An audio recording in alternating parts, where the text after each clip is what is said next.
Hello everyone and welcome to the raster analysis walkthrough/demo. So for today we are going to go over specifically raster analysis and how that can be used in geoprocessing and spatial analysis processes or projects. And we're going to focus on a couple things today. So one of the first things that we're going to focus on is doing raster calculations essentially. So whenever we use a field calculator for vector data, so if we were to open an attribute table for vector data, each row symbolizes a specific attribute in that layer.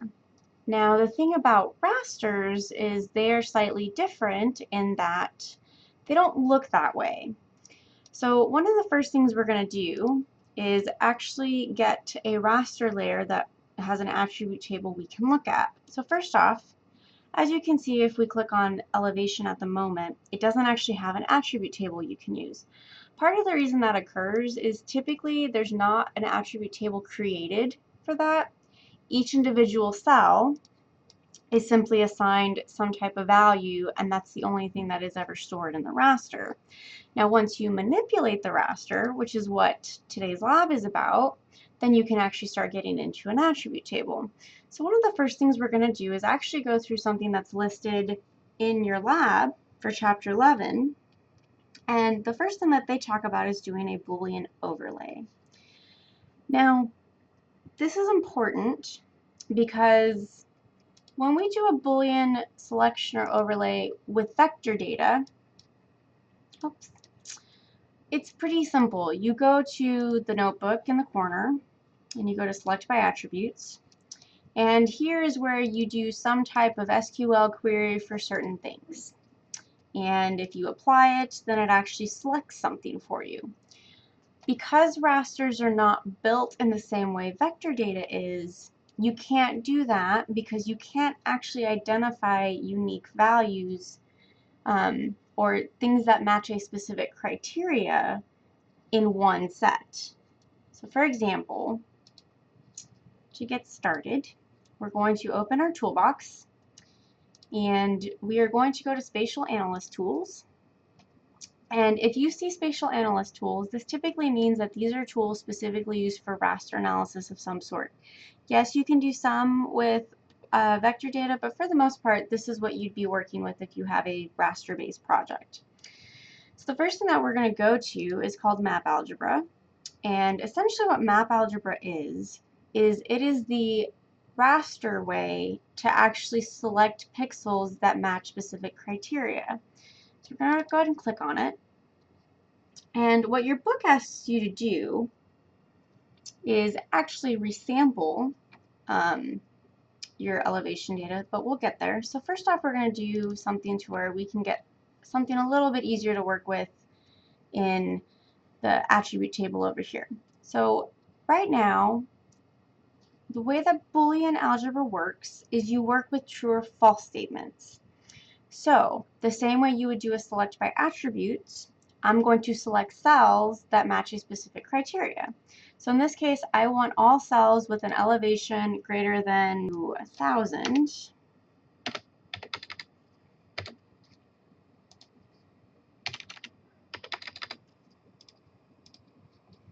And what we should get is actually an output that has a 0 or 1.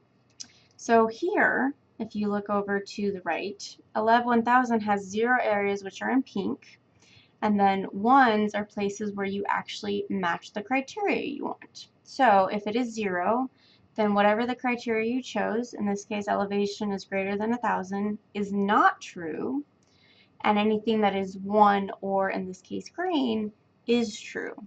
So if we go back in here though, now you can see you have two different attributes, but at the same time, these are still only associated with a value, not necessarily a specific attribute like it would be in a vector data set. So that's where raster analysis and Boolean map algebra come in. So what we're going to do is actually add a different raster. In this case, I'm actually going to add slope.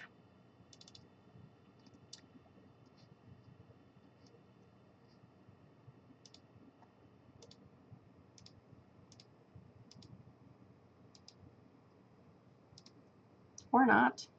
Apparently that is not in the right spot. Okay. We're going to remove this.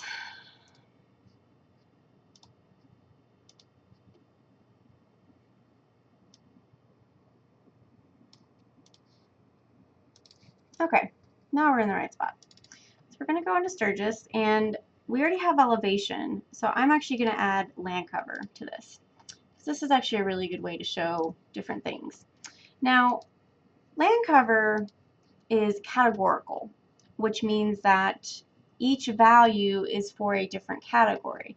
Now, the nice thing about categorical rasters is you can actually typically see their attribute tables right off the bat because they haven't been calculated, they're assigned. But they're still limited in that each row is still only a specific value. So in this case, the value 11 is considered open water. So anytime you see 11, you're looking at open water. Now, this gets interesting when you start doing Boolean algebra. So I'm going to turn back my 1000 and I'm going to lift it above for right now. So the green areas are where elevation is above 1000 and the pink is where it's not. Now if we move land cover above, we can see that there are some types of land cover up here that aren't necessarily in this big area that's above 11,000 feet. So what you can do with raster analysis or raster calculator is actually say I want land cover to be equal to, let's say 11 in this case, since that's water. And, it's just a little and, elevation 1000 is equal to, we'll do 0, because I want everywhere where it is not over 1,000 feet. So this will be 11 water.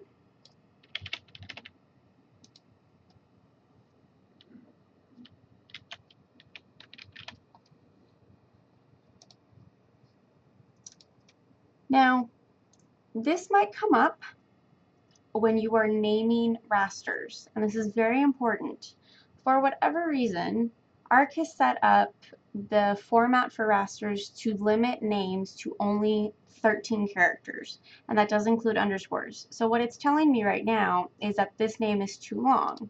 So what you can go ahead and do is just get rid of a couple things. I'll remember that's false, and then once you click out, it should be okay.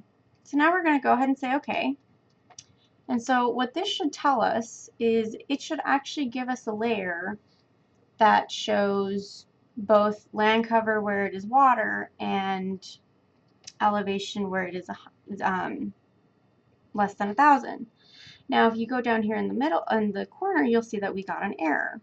And typically what happens there is you can't do that because what this is calling the truth value is ambiguous.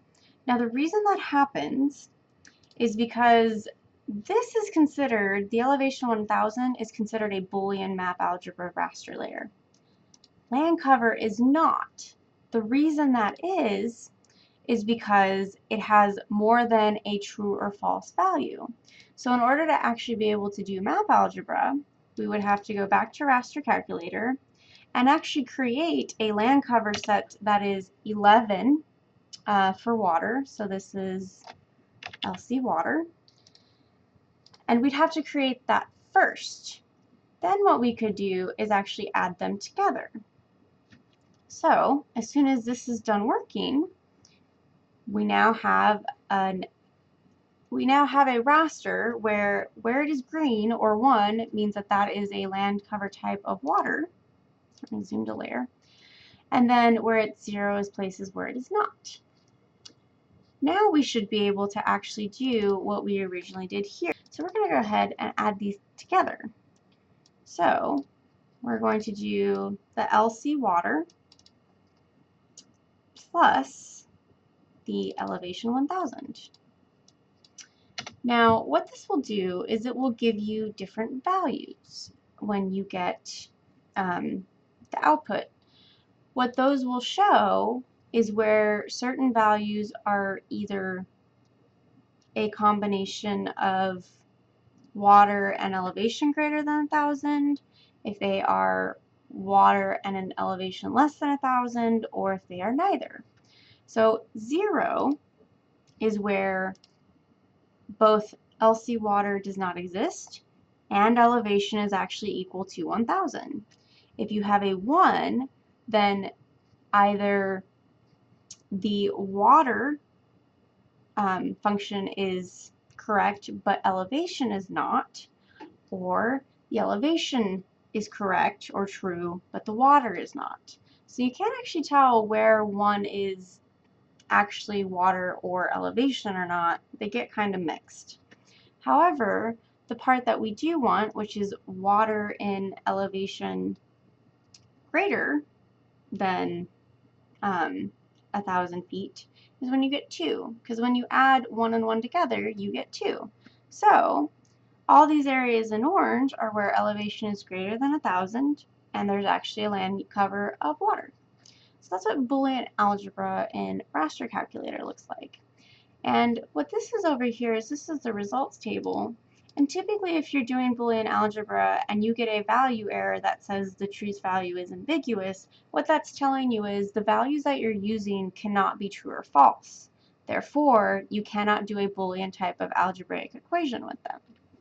And that's very important when you're doing Boolean algebra. So keep that in mind when you guys are working through your labs. So the second thing that your lab asks you to do is actually do a reclass. And so it wants you to reclass about your elevation. And a reclass function is really important in rasters because typically, because you have all these cells and they're not necessarily classed in a way that maybe makes sense for your data. So for example, if you have precipitation measurements that you need in different intervals, or say temperature. People typically look at temperature in intervals of 5 or 10. This actually gives you a way to take more complex data and actually simplify it. So if you go down here to reclass and you go to reclassify, what you can do is actually reclass your data into simpler categories or intervals. So in this case, we're going to take elevation. And you do want value. And then according to your book, in this case, what you want to do is actually create your own intervals. So this automatically gives you an interval for ones that they create themselves. It's not what you want. So if you click on classify, then we can switch this to what looks like 3 categories. And here it says we want 1200 as the first break value and 1600 as the second. And then you always keep this one as your maximum, otherwise you actually lose data beyond that. So we're going ahead and say OK. So now you should have something that looks like this. And according to your book, you want to make this 0. Sorry. This one 1, this one 0, and then you also want to change no data to 0. So the way that I am adding these is I am simply typing in the number and then pressing enter, which automatically highlights the next number for you. So this asks us to save this as a lev range. So we're going to say save. And we're going to go ahead and say OK. So now what should happen is anything that is not between 1200 to 1600 should actually be given an amount of 0. So this is a case where you are actually making your own Boolean raster because you have a 0 or a 1. So this is true or false. Now, what they want you to do in this case is actually convert or combine a geology raster that you have to create with the lev range one you created. So we're going to turn these off since we don't need them anymore.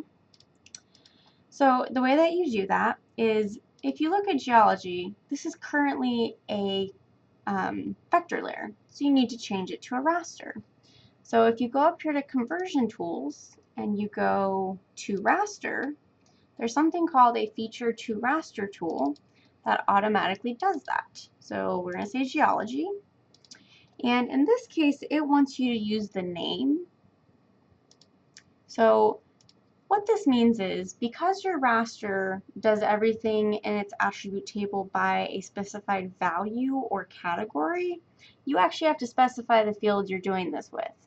So if I had said infill class, that could be anything from a 1 to a 3, which you guys saw in the lab before this. That means that you will only have 3 rows in your attribute table because there's only 3 different values. Now if we do name, which we're going to do, we should actually have rows that match these names. So we'll have more than 3, but it will at least tell us which cells match with these names. So we're going to go ahead and do that. And it's asking us to save this as a geology raster. And the cell size it's asking for is 30. So now typically this is the default that ARC automatically chooses based on whatever the size of the data set is, but you can change that. So if you want a higher resolution, you can put something like 5, and this is typically in meters.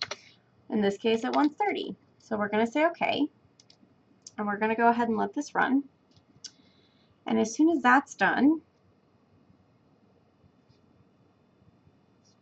we're going to turn off the vegetation vector layer. So now you have a raster that looks very similar to the vegetation layer that we just turned off. So now you have a raster version of your vegetation layer. And if you actually open the values for this, each row corresponds with a different geologic name or age.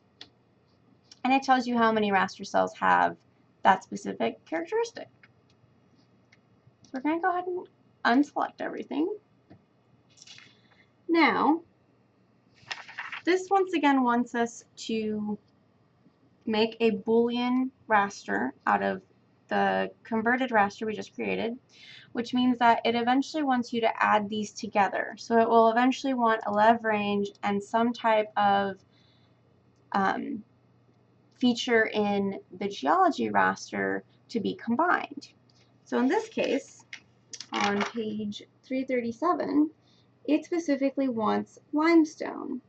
So we're going to go back to our reclassify, but in this case our geology raster is what we're classifying, and we do want name, so we have these, but they specifically just want the limestone to be true. So we're going to go ahead and fill everything else in with a 0, and then the limestone will get a 1.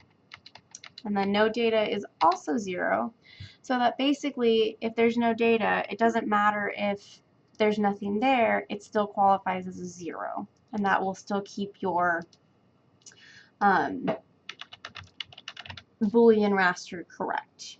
So we're going to save it as limestone, even though your book might say differently, and we're going to say OK. So now, no, I didn't. I did OK. So the reason that this looks like this is basically this is all still false. It's just telling you what is falling into the false statement. The Madison limestone is still by itself, and that's exactly what you want.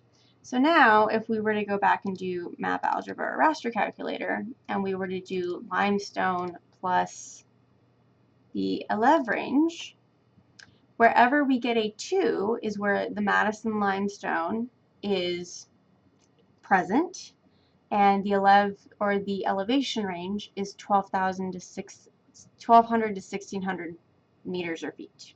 So we're going to go ahead and save this in a place that makes sense. So limestone and ELEV. And then the result should tell us the different stages. So where there's a 0, that means that both the ELEV range is not within the 1200 to 1600 range, and it is not limestone. If it is 1, then it is either the Madison limestone or the elevation range, but not both. And then if it's 2, which is this bright cyan color, then that means that it matches both criteria. So that's what Boolean rasters look like. And these are really helpful when you are trying to do some type of, think of them like a think of them like a select by location function in vector. But in this case, you have to do a little bit more pre-processing in order to get the same information. So that's Boolean raster analysis. And that is something that the first part of your book will go over. Now, the second part of raster analysis is the more complex part, and that has to do with actual calculations on the cells. So when you do Boolean map algebra or you do some type of reclass, you're actually just grouping values based on a range or a classification. You're not actually calculating anything within the cell, you're just assigning it a new value. When you do some type of terrain analysis, which is what we've gone over in the slides, then you're actually doing some type of analysis on the cell itself. Or you're doing an analysis on one cell, but you're using surrounding cells to actually calculate it. And that's actually how slope or aspect work. So one of the things we're going to look at, first off, is different types of surface analysis. So the nice thing about raster or terrain analysis is that you can do a whole bunch of different types of processes with that. You can do some type of hydrologic analysis, which is typically has tools found in either groundwater or hydrology. You can do interpolation methods, which we will get into a little bit later in this section. But then the one that we're going to focus on first is actually surface raster analysis. So when you open Surface, you actually see that you have a whole bunch of tools that are actually related to surface terrains. So that could be slope, that could be aspect, that could be a hillshade. All of these things are actually something that has to do with something that is on the surface. And it has to do with terrain specifically. So one of the first things we're going to do is slope. And the way that slope works is typically you have an input raster that in some way, shape, or form identifies changes in heights. And in this case, elevation is what we would like a slope for. So we're going to do a Black Hills slope. And you have a choice. Depending on how you want to describe slope, you can choose degree or you can choose percent rise. Now, if you've ever seen a sign that says there is an 8% grade on a road that you're traveling, it means they're doing a percent rise or percent slope, essentially. Or you can do a degree, which is basically there's a degree that is maybe the slope is 45 degrees, which means it's like that. Or maybe it's 30, so it's not as steep, but it's still based in a degree setting or degree measurement. And then the z-factor, typically this is not an issue unless you have z values that are different from some other type of unit you got your data from. Most often than not, a z-value or z-factor of 1 is fine. So go ahead and accept the default, and we're going to say OK. And what we should get is a output that actually shows slope, but ours is going to be in degrees. So to make sure that you know what you did, you can always go back to input and actually look at what the measurement was. And in our case, it's a degree. So all of these are in degrees. So if you see a red area, that has a slope of 31 to 50 degrees. Now this is very important because your book might specify a percent slope rise or it might specify degree. You do need to be careful when you actually develop those because anything you use slope for beyond that will depend on that level or type of measurement. So that's what slope is. And typically what happens, as you saw in the lectures, is you have these cells and you have elevation cells underneath those. And the way that they calculate slope is they actually look at individual cells and calculate the change in those cells based on surrounding things. So whatever the cell is in this specific cell, or the value for elevation, moving to the cell you are looking at actually plays a role in how the slope for that cell is actually calculated, which is rise over run. But in this case, it actually takes an average of the 4 surrounding or of the 9 surrounding cells, depending on the method, to actually calculate the slope for just that one cell. Now, the reason this happens is because unlike vector data, rasters are very limited in that wherever the cell covers, that area is given the same value. So if we zoom in a little closer, there may actually be a variation of the elevation in this one cell, but you won't know that because a cell is the same throughout. It basically takes an average or other type of weighted calculation when you develop these. So the reason that slope calculations typically use surrounding cells is to make up for that variation that you are missing because of how cells are formatted. So that's why that is really important. So we're going to go ahead and zoom back out. So there's your elevation, and then we're going to turn back our slope. So basically anywhere where it is red, you have very high slopes.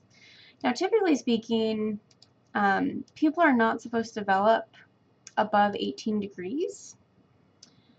So in this case, you can actually classify this to have 3 classes where you say maybe you have 10 as the first one and 18 as the second one, and then everything else is just a no-go. You should not build there. So 10 to 18 is kind of in the moderate zone, but anything above 18 is pretty bad. And if we say apply, you see all these areas in red are probably places where you should not build, and 10 to 18 is where you have a moderate risk of something occurring in terms of slope stability. So there's a lot you can do with slope. But the biggest thing is these are calculated amounts. They aren't just you assigning a true or false statement.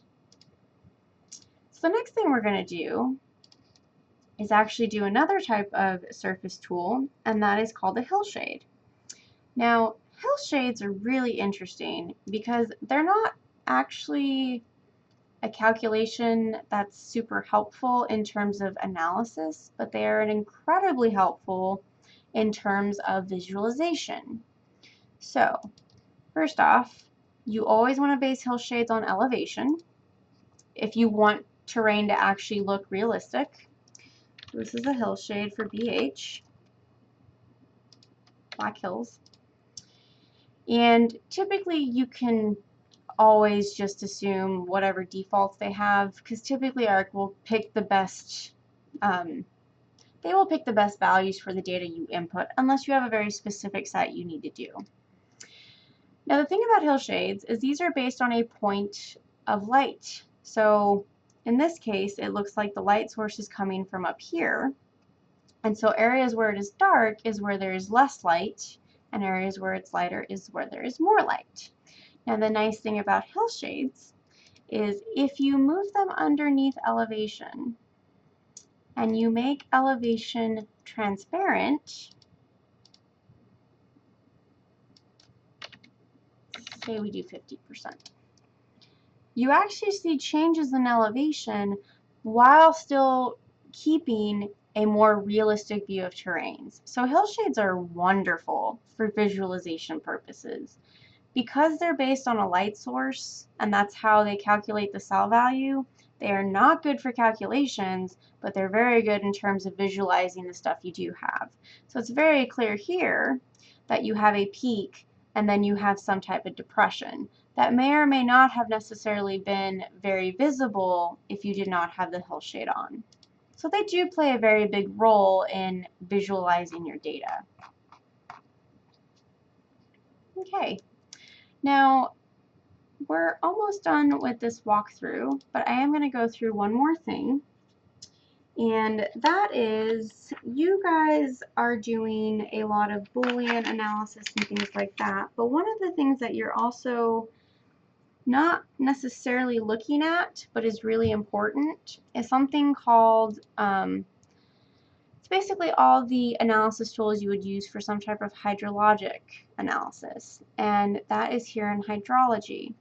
Now, we're not going to go through all of these, but one of the things that is really important to remember is you can actually do a hydrologic analysis with essentially an elevation file.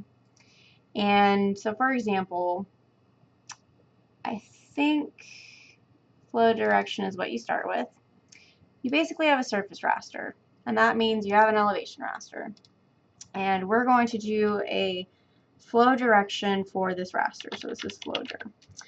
What flow direction means is for each cell, it will actually determine the direction that water is likely to flow given the value of that cell and how it changes toward the next cell. So we don't need one of those. We're just going to make a flow direction raster. So we're going to go ahead and say OK. And what this will do is it will actually give you cells that have a very specific value in terms of what direction they go.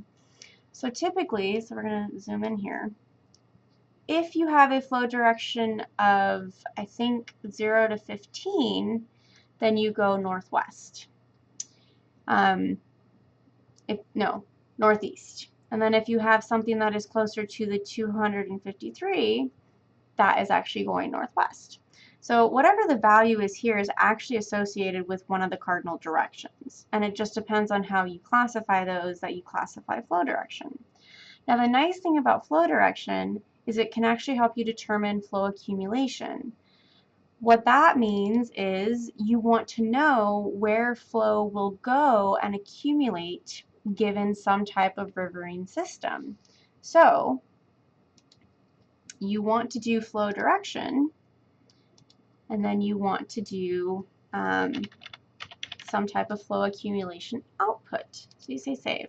You can actually weight these based on something else. So for example, right now this is all just based on elevation, but say that you had some kind of raster that showed barriers like sand hills, or there's a house in this place and you can't actually flow through there. That's what an input weight raster would be for. And we're going to go ahead and say float because that will still give you some type of decimal amount of flow accumulation. If you don't need that, you can always do an integer, which is just one number. There's no decimal places after it. So we're going to go ahead and say OK. We're going to zoom back out so we can see this.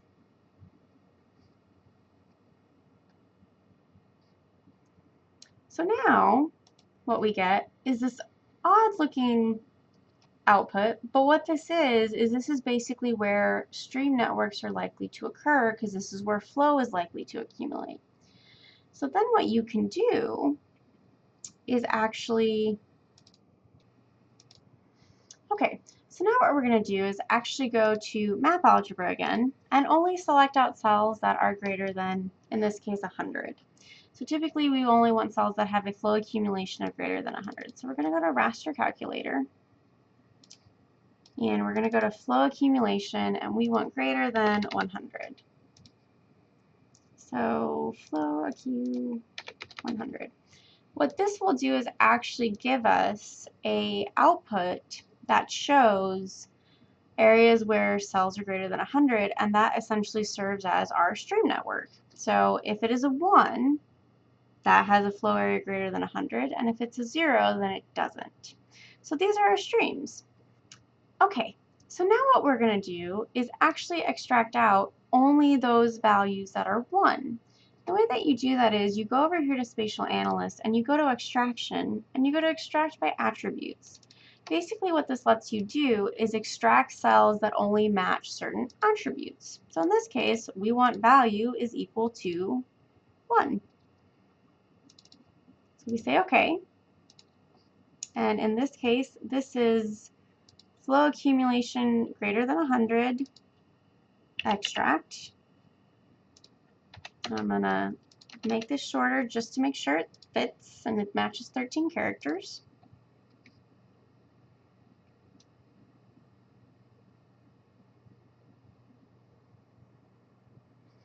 So now all we should have is a stream network. So let me change this color so it's easier to see.